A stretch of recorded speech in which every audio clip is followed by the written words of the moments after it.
네, 이번 시간에는 이제 연력학 법칙에 대해서 정리해 보고요. 마지막으로 엔트로피 법칙에 대해서 설명하는 시간을 갖도록 하겠습니다. 우리가 지난 시간까지 연력학에는 0법칙, 1법칙, 2법칙, 그리고 3법칙도 수업 중에 기술을 했었는데요. 간단하게 정리하고 넘어가도록 하겠습니다. 연력학 0법칙이라는 것은 열평형 상태에 대한 법칙이거든요. 온도를 측정하는 온도계를 갖다가 이렇게 할 때 적용할 수 있는 아주 중요하고도 기본적인 법칙입니다. 물체 3개가 이렇게 연결돼 있다라고 봤을 때 A하고 B가 열평형 상태에 있고 B하고 C가 열평형 상태, 다시 말하면 A하고 B가 열평형 상태에 있고요. B하고 C가 열평형 상태에 있으면 닿고 있지 않은 A하고 C가 어떤 상태에 있다? 열평형 상태에 있다라는 게 연력학 0법칙입니다. 저기서 말하는 B가 만약에 온도계가 된다면 온도계가 A랑 붙어 있을 때는 A의 열평형 상태를 기술하게 되는 거고요. C하고 붙었을 때는 어떻게 됩니까? C의 상태를 갖다가 설명해 주는 거죠. 그럼 결론적으로 A하고 C가 열평형 상태에 있다는 것을 설명할 수 있는 게 연력학 0법칙입니다. 두 번째, 연력학 1법칙은 에너지 보존 법칙이라고 했습니다. 에너지 보존 법칙 좀 약간 사고적으로 우리가 아이디어란 어떤 이상적인 것을 갖다가 접목해가지고 나온 법칙이라고 할 수 있는데요. 들어온 Q는 델타 U, 내부 에너지 변화 더하기 W가 연력학 1법칙이 됩니다.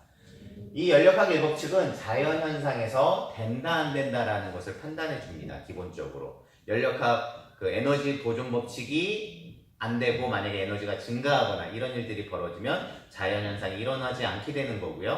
만약에 에너지가 보존되거나 줄어든다라고 하면 자연현상이 일어날 수 있는 것들을 하는 것입니다. 이때 이제 중요한 것은 제1종 연구기관은 존재하지 않는다라는 거죠. 만약에 어떤 일이 가해지지 않으면 일을 할 수가 없다는 얘기가 됩니다.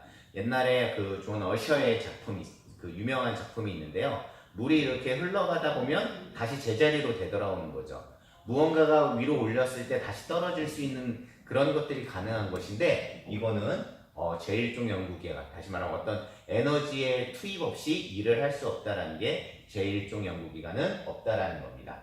제2법칙, 오늘 이제 엔트로피에 대해서 얘기할 수 있는데, 먼저 열기관에 대해서, 열효율에 대해서 설명을 하고서 넘어왔었습니다. 열기관의 효율 E는 인풋 QH분의 W가 됩니다. 이럴 때 들어오는 열이 100% 일로다가 할 수 있는 기관은 존재한다, 존재하지 못한다, 존재하지 못한다는 게 켈빈이 얘기하는 제2법칙이 되겠습니다. 그림으로 보면 어떤 고온에서 열을 갖다가 오는데 100% 일로다가 변화시킬 수 있는 기관은 존재한다, 존재하지 않는다, 존재하지 않는다는 게 켈빈의 연력학 제2법칙의 표현이 되는 거고요. 냉장고의 냉장계수 거꾸로 이제 일을 가해줘서 열을 뽑아내가지고서 이제 밖으로 빼내는 건데 W분의 QC로 쓸 수 있습니다. 다시 말하면 열 효율이 무한대인 냉장고는 존재하지 않는다는 게 켈시우스의 연력학 2법칙에 대한 설명입니다. 무슨 얘기냐? 무한대가 된다라는 얘기는 W가 0에 가까웠거나 0이 돼야지 무한대가 되는 거죠.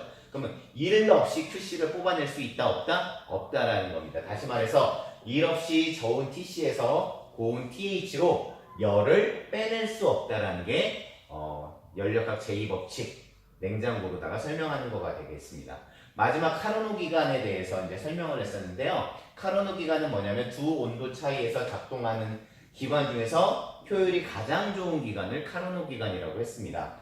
카르노 기관의 열 효율을 1-QH분의 QC, 그래서 적용해보면 1-TH분의 TC로다가 이렇게 쓸 수 있다는 걸 유도해봤는데요.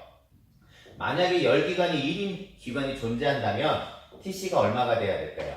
0이 되든가 TH가 얼마가 돼야 됩니까? 무한대가 돼야 되는데 여기에 도달할 수 있다, 없다? 없다. 없으니까 카르노 기관은 열기관 효율이 100%, 다시 말해 열 효율이 1이 된 것을 갖다 만족할 수 있다? 없다라는 것입니다. 여기까지가 지난 시간까지 배운 내용입니다.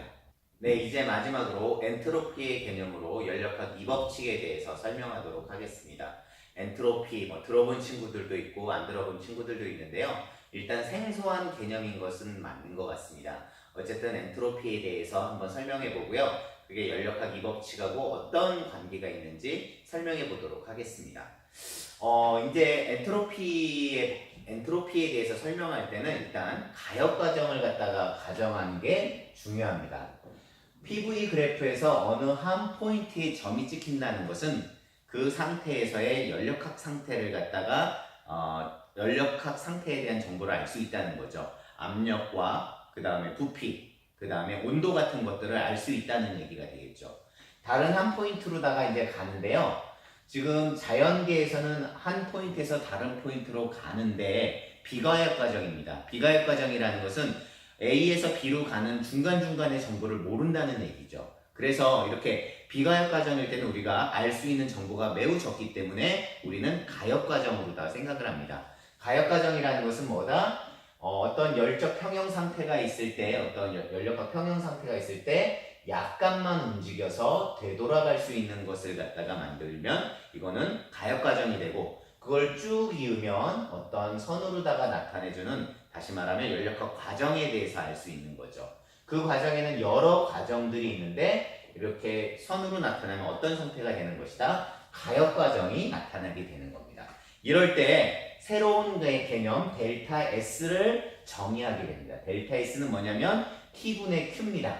어떤 책에는 T분의 델타 Q라고 되어 있기도 한데요. Q 자체에 어떤 그 변화량의 의미가 들어있기 때문에 저는 T분의 라지 Q라고 할게요.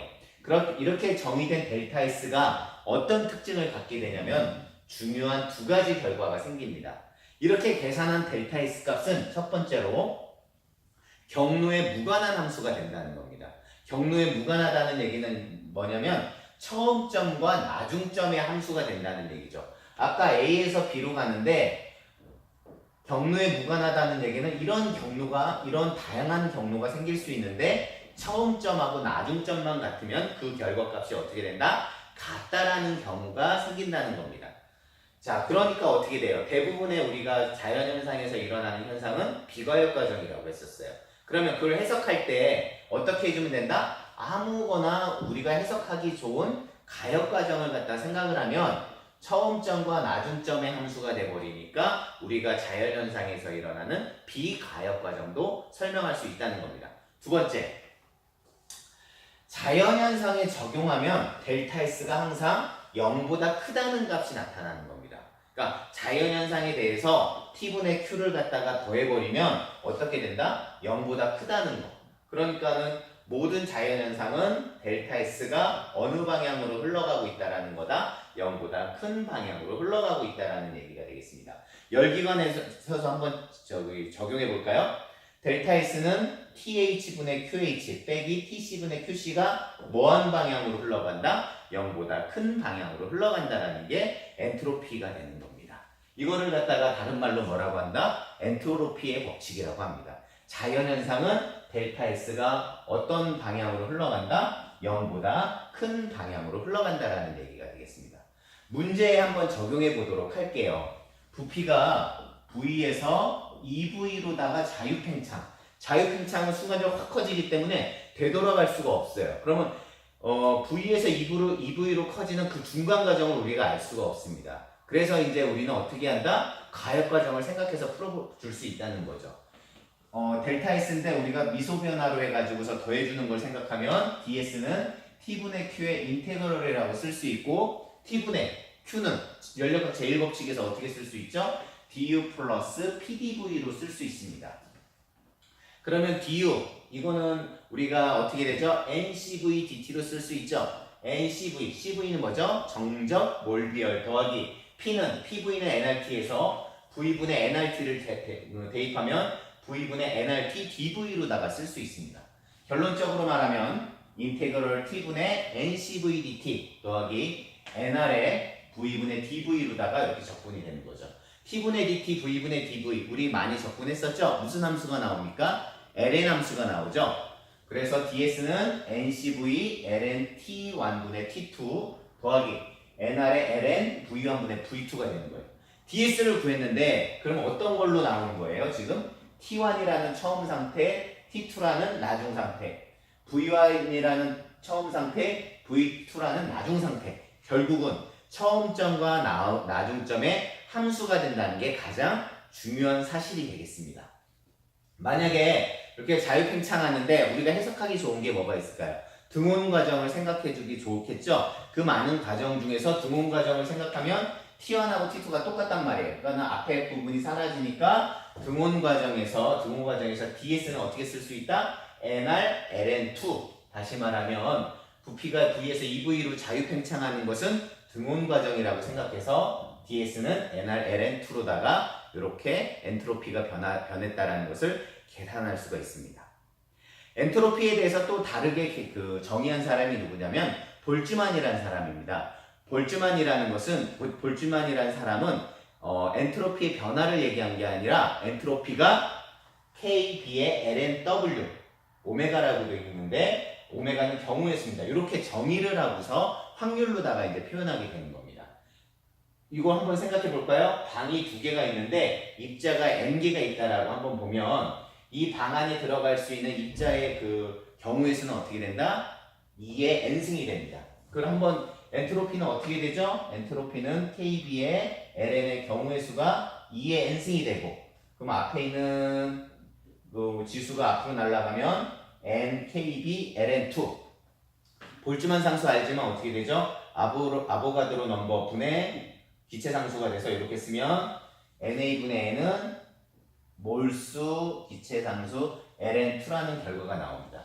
그러니까 엔트로피의 정의에 의해서도 우리가 그 엔트로피 변화량으로 통해서도 구할 수가 있는 거고 볼츠만이 얘기한 엔트로피 S는 KB의 LN 경우의 수가 되는 걸로 적용해서도 풀 수가 있는 겁니다. 자, 이렇듯 정리를 해보자면 연력학 법칙에 많은 표현들이 있는데요. 특히 연력학 2법칙은 좀 다양한 표현이 있었습니다. 첫 번째는 켈빈의 표현법이 있었고요. 두 번째는 클라우시우스의 표현법이 있었습니다. 마지막 자연의 그 변화의 과정은 어떤 걸로 표현이 될 수 있다? 엔트로피가 증가되는 방향으로 자연현상은 일어난다라는 어떤 과정에 대해서 표현할 수 있는 게 연력학 2법칙이 됩니다. 네, 이상 마치도록 하겠습니다.